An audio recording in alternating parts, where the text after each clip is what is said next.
pretty simple. I have to get through 2 sections in math and 2 sections in chemistry. But for chemistry, I have a quarter test tomorrow, so I have to study for that. But luckily, studying for the quarter test is kind of like studying for the midterm, since we're going to be testing on the same thing anyways. It's like practically the same thing.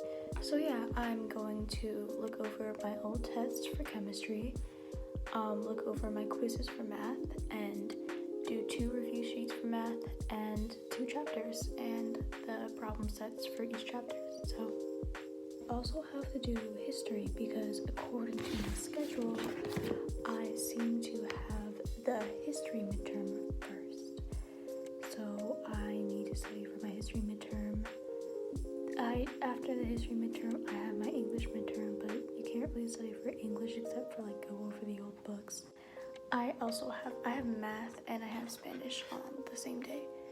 So I have more time to study for math and more time to study for chemistry, so I'm going to focus a little bit more on chemistry and history since I have a chemistry quarter test tomorrow.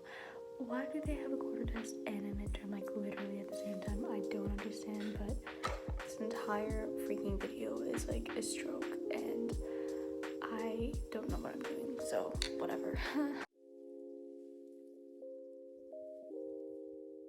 So for this section, I didn't really know what to do, so I decided to do some little tips and tricks I do while studying. My first one would be create a list. I have this one small little handheld notebook that practically governs my entire life. Like, without it, I'd be completely lost. Here, I just write my lists and make my study plans, and when you do that, make sure you don't put too much on your list all at once, because then you just get overwhelmed and start crying just like I did.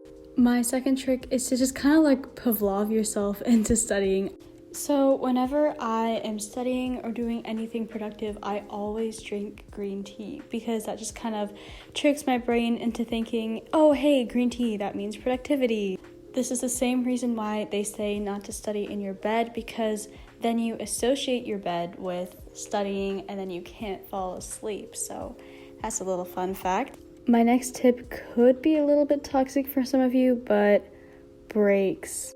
Now, it's advised to take a break every 45 minutes because your brain gets tired and you can't really focus for that long. But you should really start taking breaks when you notice your productivity is starting to go down and you start making more stupid mistakes.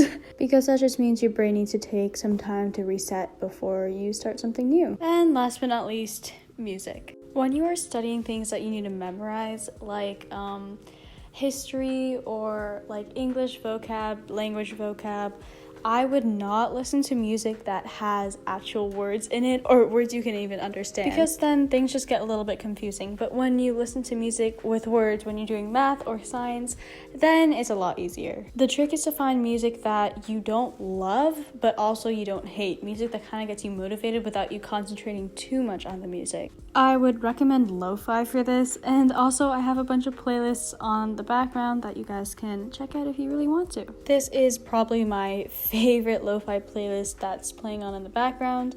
You guys can go check it out on Spotify or add some of these songs to your own playlist. So yeah.